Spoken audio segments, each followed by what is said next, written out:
The ballroom smelled like aged whiskey and old money. Connor Hayes moved through it like a ghost white vest silver tray, eyes forward, refilling glasses for people who never once looked at his face. Then Helena Cross looked at his face.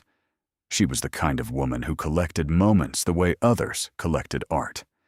She set her champagne down, let the room go quiet, and pointed at him. $1 million.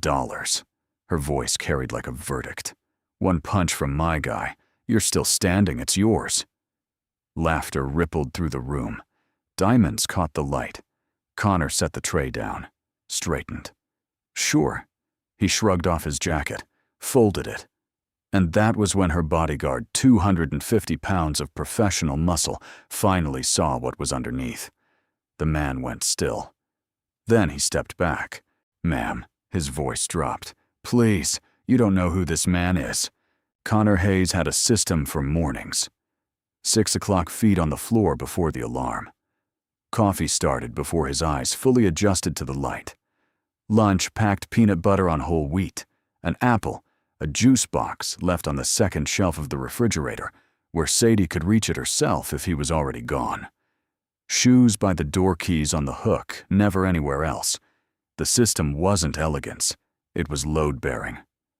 One slipped detail, and the whole day buckled. Sadie was 7, and she moved through the world the way weather moves, sudden, total impossible to prepare for. That particular Thursday morning, she appeared in the kitchen doorway, wearing one sock and carrying a plastic horse, and asking whether elephants could swim. Connor answered her while flipping eggs and mentally calculating whether the catering agency's direct deposit had cleared overnight. It had. $220 minus the agency's cut. Plus tips if the guests were feeling generous. People with that kind of money rarely were. She climbed onto the kitchen stool and set the plastic horse on the counter beside her plate, positioning it with the seriousness of a person arranging something important. She ate her eggs without being asked, drank her orange juice without spilling it, and told him at length about a disagreement she'd had with a classmate named Tyler over whether dolphins were smarter than dogs. Connor listened and made the appropriate sounds, and thought about the permission slip sitting on the counter behind her. Her school's trip to the Nature Conservatory. 3 weeks out. $60 at the bottom of the page in small, bold print. $60 wasn't an impossible amount. It was just that particular week an inconvenient one. He'd signed the slip before she'd noticed. It slid it into her backpack while she was brushing her teeth, and called the catering agency that same afternoon. She was going on the trip. That part was already decided. He dropped her at school, watched her run toward the entrance, without looking back. The way confident children do. Children who trust that the person behind them will still be there when they turn around, and drove to the warehouse for a 4-hour loading shift before going home to sleep 2 hours before the catering job started. He'd been doing this for 2 years. The body adapted. Or it didn't, and you kept going anyway. The Hayes apartment had 2 bedrooms, 1 bathroom, and a radiator that made a sound every November, like something small was trapped inside it. The carpet near the bathroom door carried a stain Connor had scrubbed at twice before covering with a second-hand rug. Sadie's window faced the brick wall of the building next door, but she'd covered the glass with drawings, horses mostly, and one elephant that was more feeling than anatomy, so neither of them thought about it much. Claire had made the space feel intentional. That was the word Connor kept coming back to 2 years after the fact, intentional. She had a way of arranging cheap things, so they looked chosen. A candle here, a blanket there, a second-hand frame on the wall with a photo she'd cropped herself. The apartment had felt like a decision she'd made, a place she'd built on purpose. After she died, it just felt like an apartment. He kept the drawings on Sadie's window. He kept the frame on the wall. He kept the blanket on the couch, even though the couch was against a different wall now, and the blanket didn't match anything. Some things you maintain because they're worth maintaining. Some things you maintain because you don't know what you'd do with the silence if you stopped. Claire had been gone 26 months. The cancer had moved faster than anyone had told them it could, or maybe they'd been told, and hadn't understood what fast actually meant until they were living inside it. 11 weeks from diagnosis to the end. 11 weeks of hospitals and paperwork, and Sadie being shuttled between neighbors who were kind and didn't ask questions, and Connor sitting in chairs that were bolted to the floor in rooms that smelled like industrial cleaner. Learning the specific grammar of a life being taken apart. There was a version of grief that looked like collapse. Connor had seen it in other people and understood it completely. His had looked different, quieter, more functional, the kind that shows up at 6 in the morning and packs a lunch and keeps the lights on. Not because he was stronger than other people, because he had a 7-year-old who needed him to be standing. He didn't let himself go back to those 11 weeks often. There wasn't any point. The point was the permission slip on the counter and the eggs on the stove and the sound of small feet in the hallway at 6:15, right on schedule every single morning without fail. The point was what came next. He'd been good at something once, exceptionally good. The kind of good that gets a name attached to it. Connor, the man who wouldn't fall. Hayes' 31 professional fights, 31 wins, not once knocked from his feet. In the world of heavyweight boxing in the weight class, he'd climbed through one brutal fight at a time, across his late 20s and early 30s. He was considered something close to a phenomenon. Not flashy. Not the kind of fighter who sold pay-per-views on personality, but the kind who made other fighters' corners nervous because no one had found the thing that put him down, and everyone had tried. He'd been one fight away from the championship belt when everything changed. The fight itself had been in round 7.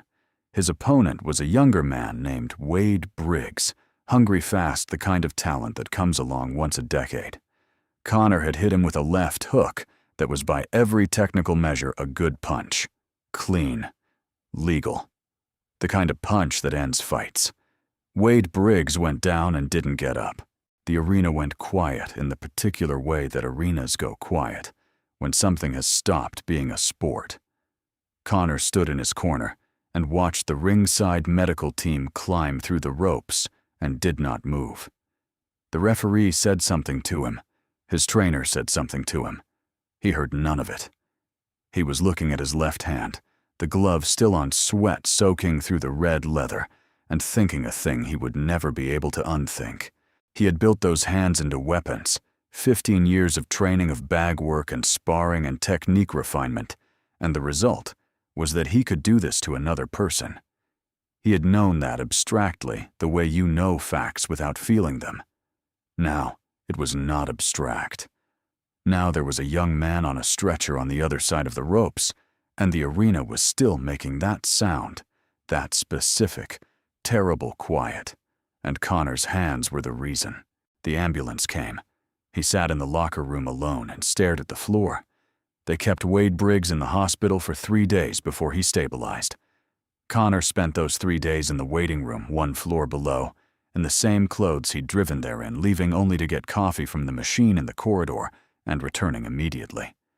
He didn't know what he was waiting for exactly. Absolution, maybe. Or just to know. On the second night, his phone rang. Claire. Her voice was different. High and controlled in the way that people control their voices when they're trying not to panic. She was in labor, early, 4 weeks early. She'd called her sister first and was already on the way to the hospital, and she was fine. She said the baby was probably fine, but she needed him to come. He left the waiting room. He didn't know if Wade Briggs was alive when he walked out of the building. He drove across the city and arrived to find Claire in a delivery room, tired and frightened and furious and relieved all at once. And 6 hours later, a nurse put a 7-pound, 2-ounce girl into his arms. Sadie. Still nameless for the first 10 minutes, because he couldn't speak. He stood there, holding her, this person who was brand new to the world, who weighed almost nothing, who had fingers the size of his thumbnail, and looked down at her face, and felt something shift in him that he did not have words for, and has not found words for since. The same hands. The ones that had put Wade Briggs on a stretcher were the ones holding his daughter. Now, and she was looking up at him with the absolute, unquestioning trust of someone who had no other option. The contrast of those two things, what his hands had just done, what they were doing now, was more than he could hold inside a single feeling. He made himself a promise, standing in that delivery room. Quietly, without telling anyone, without ceremony. These hands were done causing harm to anyone, for any reason, whatever it cost. Wade Briggs recovered fully. Connor learned this 3 days later sitting in the hospital room with Claire and Sadie, and felt something loosen in his chest that he hadn't realized had been locked. He called his manager the following week, turned down the title fight, walked away from the contract, the money, the career, the name that people recognized. No one understood. A few people were angry. Most people assumed there was something he wasn't telling them. There was. He just wasn't telling them. He never talked about any of it. Not to the guys at the warehouse. Not to the catering supervisor who handed him the vest and the assignment sheet for the Helena Cross event. Not to himself most days, because the past was the past, and it lived where he'd put it, and there was no useful reason to go digging. He'd arranged for a neighbor, a college student from 2 floors up, named Diane, who charged $12 an hour and never once complained about late pickups to stay with Sadie through the night. Sadie had been asleep before Diane arrived, one arm thrown over the plastic horse she'd carried to school and brought home again. Connor had stood in the doorway for a moment, watching her, then gone to clip his tie in the bathroom mirror. He checked the address on his phone, backed out of the parking lot, and drove to the estate. He had a 7-year-old at home who needed winter boots. The left sole had a crack down the middle that she'd shown him 2 weeks ago, with the gravity of someone reporting structural damage, holding the boot up, running her small finger along the split, looking at him with an expression that wasn't accusation, and wasn't pleading, and was somehow harder than either. He was going to fix it. That was the whole plan. The Helena Cross estate sat behind a wrought iron gate at the end of a private road that had its own lighting, small brass fixtures set into the pavement every 10 feet, like a runway for people who arrived by choice rather than necessity. Connor pulled his car into the staff lot beside the catering van, straightened his tie in the rearview mirror one more time, and went inside through the service entrance. The main hall was the kind of space designed to make you aware of your own smallness. 20-foot ceilings, a chandelier that probably had a name, floors so polished you could see the underside of the world reflected in them, inverted guests, inverted waitstaff, inverted everything. Connor picked up his tray, got his section assignment from the floor supervisor, and went to work. He was good at this in the same way he was good at most physical labor efficiently, without drawing attention to himself. Move through the room, offer the tray, smile when smiled at, disappear when not needed. The guests operated in clusters the way wealthy people do at parties, performing ease for one another while calculating constantly. Connor refilled glasses and collected empties, and did not exist to any of them. That was fine. Existing cost energy he didn't have to spare.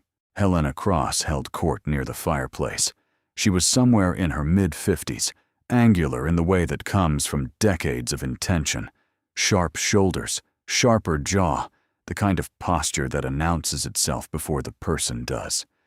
She wore something dark and structural that looked less like clothing and more like architecture.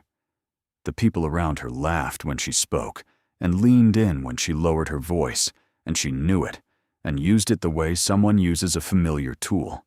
Connor noticed her, the way he noticed everything in a room peripherally cataloged, filed.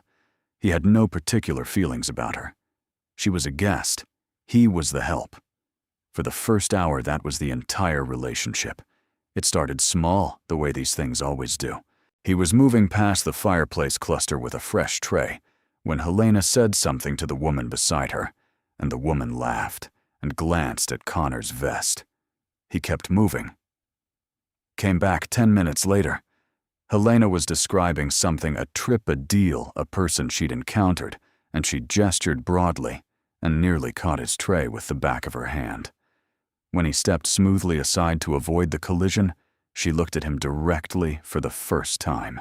"Careful," she said, not unkindly, and went back to her story. He nodded and moved on. The second time was less ambiguous. She was telling a story about a restaurant where the service had been incompetent, and she looked at Connor while she told it, not because the story was about him, but because he was there, and he was the right category of person to look at when making the point. The table laughed. Connor set down 2 glasses of Bordeaux and collected the empties. The third time she addressed him directly. "You've been doing this long?" she asked. Her voice had the particular quality of someone performing casualness, loud enough for the table to hear, pitched like a compliment, but angled like something else. "Few years," Connor said. "You look like you're built for something more physical." She surveyed him the way you survey a piece of furniture you're considering returning. "No offense. None taken," he said, which was true enough. The table found this charming. Helena found his non-reaction interesting. He could see it in the slight adjustment of her attention, the way a person recalibrates when the expected response doesn't come. He picked up his tray and left the cluster. Inside, something old stirred. He recognized it the way you recognize a sound from childhood, immediately in the body before the mind has a chance to name it. The thing that used to wake up in the hours before a fight, cold and precise, and patient waiting to be used. He pressed it down. Thought about the permission slip. Thought about the crack in the boot sole. Kept moving. Helena Cross. Connor had come to understand by the second hour was not a cruel woman in the way that some people are cruel, reflexively cheaply out of small feeling. She was cruel the way some people are brilliant as a performance, as a test, as a way of taking the measure of a room and everyone in it. The laughter of her guests was the instrument she played, and she played it by finding the thing that was slightly wrong about a person and pressing on it in public, gently enough to be called wit and hard enough to leave a mark. By the time dessert was being cleared, she had cycled through 2 other members of the waitstaff, a comment about a young woman's posture, a remark about a man's accent that made him color visibly, and Connor had watched both of them absorb it with the practiced invisibility of people who needed the paycheck more than the dignity. The young woman had straightened her back and said nothing. The man with the accent had nodded. Once kept pouring moved on. Connor had watched both of them and understood the specific arithmetic they were running. This job, this shift, this hour, what it was worth, what it cost to get through it. He understood that arithmetic completely. He'd been running it himself all evening. What he hadn't expected was for her to come back to him. She called him over from across the room, not by name, because she didn't know his name, but with the gesture that people use for staff, the small summoning motion that means you are needed, and also means you are not worth crossing the room toward. He carried his tray over, stood at the appropriate distance. Helena looked up at him with the expression of someone who has thought of something amusing and is deciding whether to say it. She said it. "I want to make you an offer," she said. The table went attentive. This was new. This was going to be something. $1 million. She let the number land before she continued. "My guy here," she gestured to the man standing at the edge of the room, and Connor registered him for the first time as something other than furniture. Large, still professionally composed, the kind of stillness that comes from training, hits you once. You're still standing after 10 seconds, the money is yours. You go down, nothing happens, and we all have a good story. The room laughed. Someone said something Connor didn't catch. A man in a gray suit started doing the math out loud, performing amusement for the woman beside him. Connor looked at Helena Cross. Then he looked at the bodyguard. Really looked the way he had looked at opponents across a ring for 15 years. The way you read a person's weight distribution and the set of their hips and the history written in the way they hold their shoulders. He took in the information in under 2 seconds and filed it. He looked back at Helena. $1 million. He stood there and ran the only calculation that mattered. He knew what $1 million meant in practical terms, not abstractly, not as a number, but as a specific list of things that did not yet exist, and would. The security deposit on a house with a yard. The college fund that had lived until now only as an intention in the back of his mind, unfunded, deferred. Every school trip, every winter coat, every cracked boot sole permanently and irrevocably resolved. He thought about Sadie at the kitchen counter this morning, positioning her plastic horse with great care, arguing about dolphins and dogs, unaware that her father was doing arithmetic behind his eyes.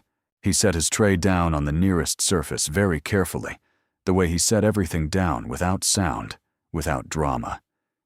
"Sure," he said. The room shifted. The laughter didn't stop immediately, but it changed. Register moved from amusement into something more uncertain, the sound of people recalibrating. Connor reached up and took off his jacket. He laid it with care over the back of an empty chair. He turned back to face the room and stood the way he always stood when he was paying full attention to something, weight-centered shoulders, settled hands loose at his sides. He wasn't in a fighting stance. He wasn't performing readiness. He was simply standing the way a man stands when he has been in enough rooms like this, not the party kind, but the other kind, that standing in them costs him nothing at all. The bodyguard's name, Connor would later learn, was Garrett. He was former military, broad across the shoulders, and he had worked private security for over a decade because it paid well and because he was exceptionally good at it. He stepped forward from his position at the edge of the room, the way he always stepped forward when Helena required something of him, with competence and without visible feeling. He got within 8 feet of Connor and stopped. What he saw was a man in a white catering shirt who had removed his jacket to reveal the kind of build that doesn't come from a gym membership, the specific density of someone who has been doing one very particular thing for a very long time. The shoulders, the way the arms hung, the complete absence of tension anywhere in the body despite the fact that a large man was walking toward him in a room full of watching people. Garrett had grown up watching fights. He'd spent years reading bodies for a living. He knew exactly what he was looking at. He stood very still. Something moved across his face, not fear exactly, but the specific expression of a man who has just understood that he has seriously misread a situation. He looked at Connor's hands. He looked at Connor's face. Connor looked back at him without expression, which was itself a kind of information. Garrett turned to Helena. "Ma'am." His voice was controlled, but the control was costing him something. "I need you to stop this." Helena raised an eyebrow. "Garrett, I'm serious." He took a slow breath. "I can't do this. You need to call it off." The room had gone quiet in a different way now. The earlier quiet had been anticipatory, the held breath before something entertaining. This quiet was the other kind. Helena looked at her bodyguard with the expression of someone who has never been refused before and is deciding how to feel about it. "He's a waiter, Garrett." "No, ma'am." Garrett's jaw was tight. "He isn't." He said it then, the name. Not Connor Hayes. The other name. The one that had been on fight posters and pay-per-view graphics and the back pages of sports sections for a decade. The name that the boxing world had spent 7 years wondering what had happened to. He said it quietly, but the room was quiet enough that everyone heard it. For a moment, nothing moved. Then, near the far end of the table, an older man set down his glass. He looked at Connor with the careful attention of someone running a verification. Another man, silver-haired, somewhere in his 60s, leaned forward and said something under his breath to the woman beside him. She looked. Her expression changed. The recognition spread through the room, the way cold spreads not fast, but inevitable, touching everything. Helena Cross had spent the better part of 3 hours making a performance out of the man refilling her guests' glasses. She had done it in front of everyone she knew and everyone she wanted to impress. She had done it to a man who had been undefeated across 31 professional fights, who had walked away from a title bout rather than keep doing what his hands were capable of doing, who was standing in her ballroom in a catering shirt because his daughter needed $60 for a school trip and new boots for winter. She had not known any of this. The room understood that she had not known. They also understood that not knowing was not the same as not having done it.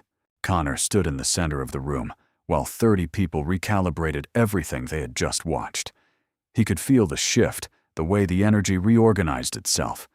The laughter gone completely. Now something heavier and more complicated settling in its place. He had every right to say something. Every person in that room would have understood it. Some of them were waiting for it. The quiet exposure, the deserved humiliation, the moment where Helena Cross finally encountered something she could not perform her way out of. He said nothing. He stood there very still and ran the only calculation that had ever mattered to him in a room full of people who wanted to watch him perform. He thought about Sadie, the way she'd held up the boot, the way she said, "soon," without flinching because she'd learned the timing of those conversations. He thought about the permission slip and the radiator that made noise in November, and the drawings on the window, and the fact that Claire was gone, and he was the only thing standing between his daughter and a world that did not particularly care how hard he worked. He knew with the certainty of 31 fights of every round he'd ever survived of, every time someone had tried to find the thing that put him down and failed, that Garrett could not knock him off his feet. Not in a ballroom, not with one punch, not in 100 tries. He also knew with the same certainty that he had made a promise, and that the promise was not about whether he could take a hit. It never had been. He looked at Garrett. He looked at Helena. The room waited. The room was waiting for him to do something with what he had. Connor could feel it, the collective lean of 30 people who had just watched the balance of power in the room reverse completely, who understood now what they were looking at, and who had the particular appetite of people who have never personally faced consequences for anything. They wanted the scene, the confrontation, the moment where the man who had been quietly humiliated for 3 hours finally turned it around and made someone feel small. He had the leverage. He had the standing.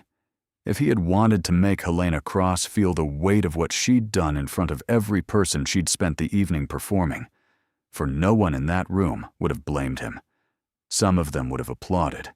He stood in the center of the ballroom and felt the old self surface fully, not with anger, but with the cold, precise clarity that used to come over him in the later rounds of a fight, when the crowd noise fell away and everything narrowed to the essential question of what happened next. That part of him had never gone anywhere. It had just been waiting in the place he'd put it, patient and unhurried, the way trained things wait. He looked at it clearly, acknowledged it, then he turned away from it. Not because Helena Cross deserved his restraint, not because the room deserved to witness his virtue. He turned away from it because of a 7-year-old girl asleep across the city in a room with drawings on the window who had learned to say "soon" without flinching, and who trusted him with the complete and uncomplicated faith of a child who has no other option. That was the reason. It was the only reason that had ever been enough. He walked across the room toward Garrett, not toward Helena, not toward the table of guests watching with the focused attention of people at a match, toward the bodyguard standing at the edge of the room with his hands at his sides, and an expression on his face like a man waiting to be reprimanded for something he'd done right. Connor stopped in front of him and extended his hand.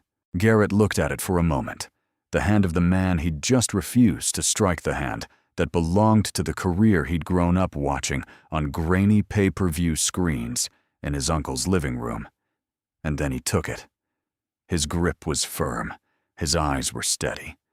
Up close, Connor could see that the steadiness was costing him something. Connor kept his voice low-pitched for 2 people only. Turning down an order like that in front of a room full of people, he said, "That takes more than throwing a punch. You're a good man." Garrett's jaw worked once. He gave the single nod of someone receiving something they don't know how to hold gracefully.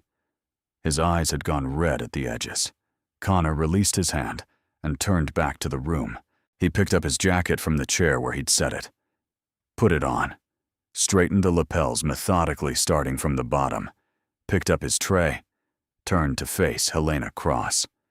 She hadn't moved. The guests nearest her had created a small gap, the instinctive distancing of people who sense that something is about to land and don't want to be in the radius. Helena's face had gone through several things in the last few minutes.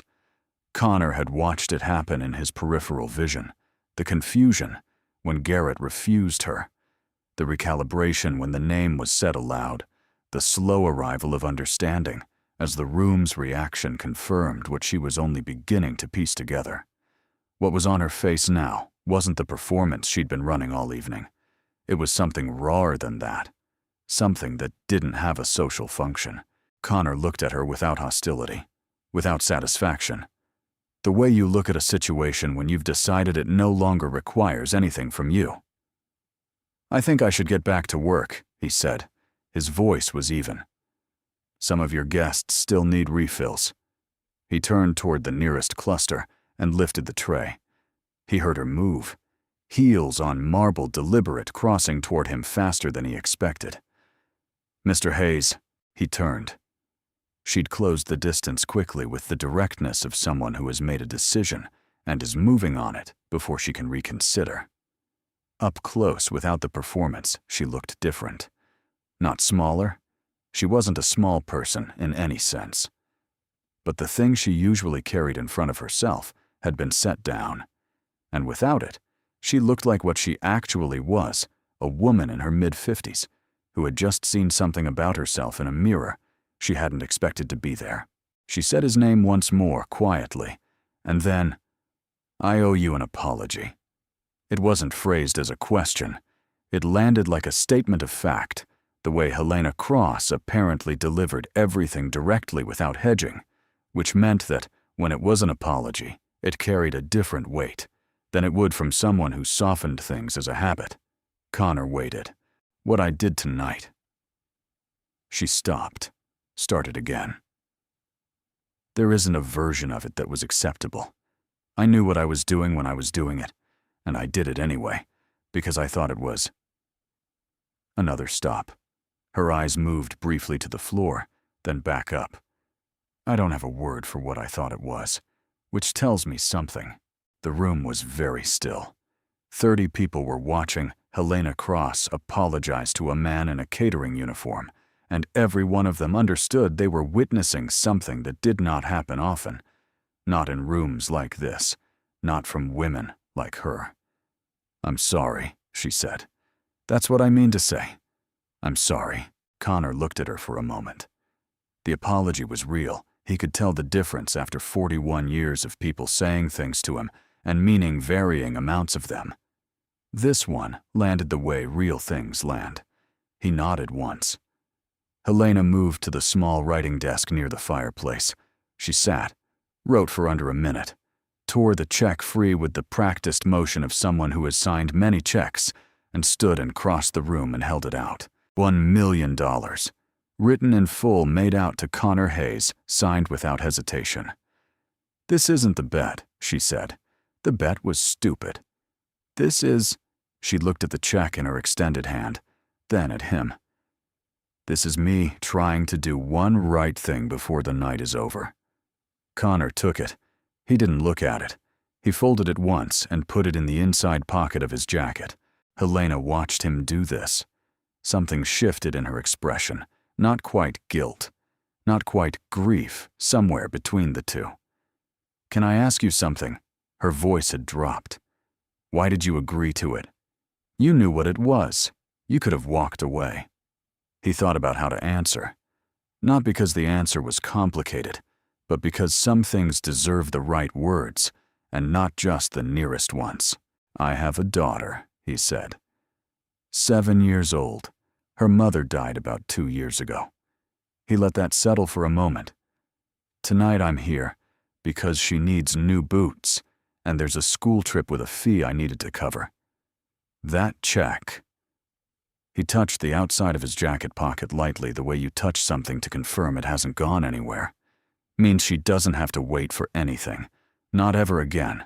Not for college, not for a house, not for any of it. He looked at Helena directly. You didn't intend that. But it's what happened. So thank you for it. Helena turned her face away. A small, quick movement, the kind a person makes when they need a moment they're not going to ask for, out loud. Her hand came up briefly to the line of her jaw, not wiping anything, just resting there. I didn't know, she said to no one in particular. No, Connor said. You didn't. He picked up his tray. He went back to work. He finished the shift, collected his $220 from the floor supervisor at the end of the night, thanked the man meant it, and drove home through streets that were mostly empty. At that hour, the city quiet in the specific way it gets after midnight, when even the people who stay up late have gone inside. Diane was asleep on the couch with a textbook open across her chest, exactly where he'd expected to find her. Connor paid her in cash, walked her to the elevator, came back, stood in the hallway for a moment in the silence of a place where a child was sleeping. The apartment was the same as he'd left it. The radiator, the blanket on the couch, the frame on the wall, all of it exactly where it had always been, which was, he thought, part of the point that some things stay while other things change, and knowing which is most of what it means to keep a home. He stood in the hallway outside Sadie's room. Through the gap in the door, he could see the edge of her bed, the rumple of the blanket, the faint outline of her in the dark. He could hear her breathing deep, and even the sound of a child completely surrendered to sleep, the way children sleep when the world has not yet given them a reason to sleep lightly. He put his hand in his jacket pocket, felt the check. He thought about what it meant, not abstractly, not as a number, but as a specific and concrete list of things. The crack in the boot sole permanently a memory, rather than an ongoing problem. The nature conservatory trip paid. Beyond that, a yard somewhere, a house with a second bathroom that didn't share a wall with the radiator. A college fund that existed in an account rather than just in his head. The slow, grinding arithmetic of the past 2 years solved. Done. Not a problem that needed to be managed anymore, but something that had been handled fully, and finally. He thought about what it cost. He had walked into a room where he was invisible by design, and had spent 3 hours being made briefly visible for the wrong reasons. He had kept his voice level and his hand still, while someone used him as a prop in a performance for people who would never know his name. And when the moment arrived, when the room handed him every reason and every opportunity to make someone feel the weight of what they'd done, he had crossed the room in the other direction and shaken a man's hand and said 2 sentences that only 2 people heard. 31 fights. Not once knocked off his feet. Those fights had not been the test. He understood that now with the same certainty he'd once felt stepping into a ring. They had been the preparation for the test. The real test was quieter than any of them. It happened in the middle of a ballroom with no referee and no crowd noise, in the few seconds between what you could do and what you chose to do. He pushed the door open gently, stepped inside. The room smelled like lavender. Sadie had decided 4 months ago that lavender was her soap, and had been unwavering about it since the way she was unwavering about most things once she'd made up her mind. The drawings on the window made faint shapes in the dark. The horses, the elephant that was more heart than form. He crossed the room and pulled the blanket up where it had slipped from her shoulder. Sadie stirred. Her eyes opened halfway unfocused, finding him the way children find their people in the dark, without searching, as though she'd always known exactly where he was.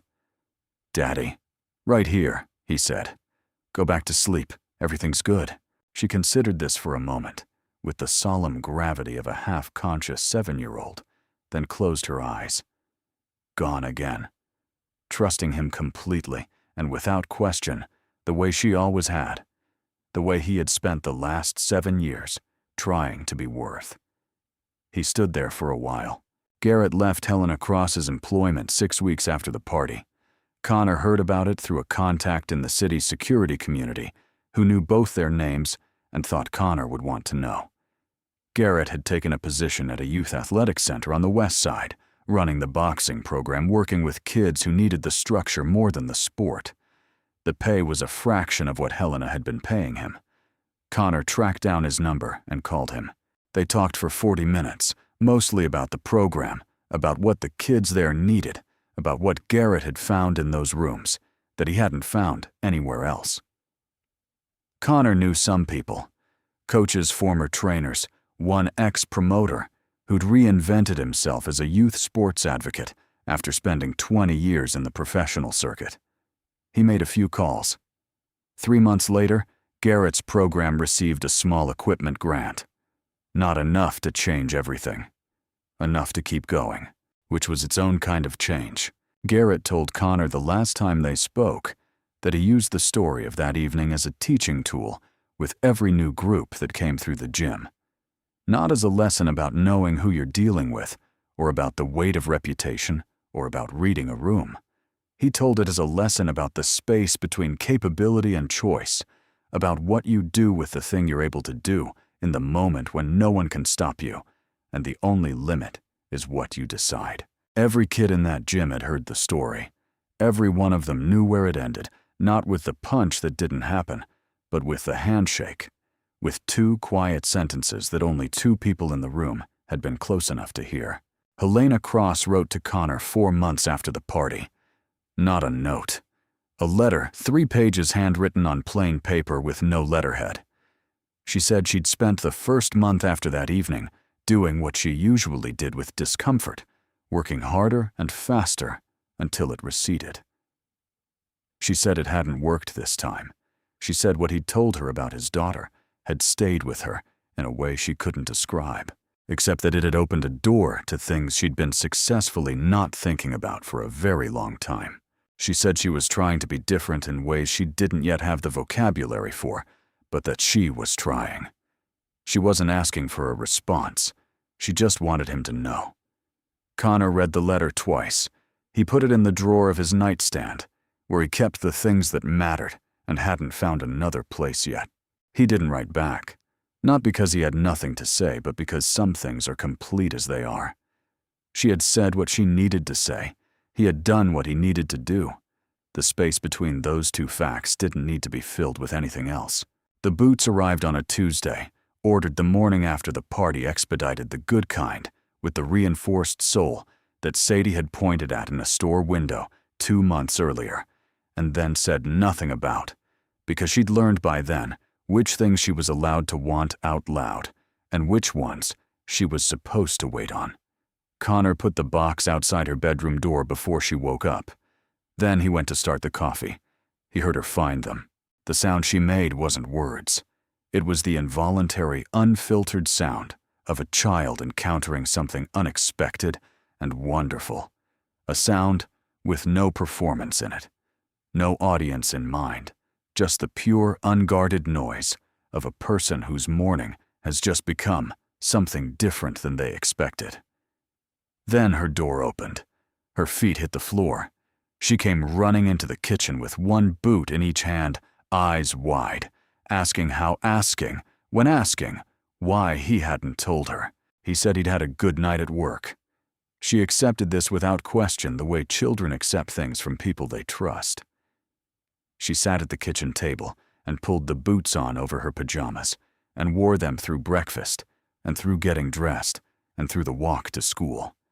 He watched her move ahead of him on the sidewalk, the boots' brand new soles still clean, carrying her forward, and felt something settle in his chest. Not joy, exactly. Something steadier and quieter than joy. The particular peace that belongs to a person who has paid a debt they made to themselves and found that the payment was exactly what it cost and exactly what it was worth. He watched her push through the school entrance without looking back. He put his hands in his pockets. He went home.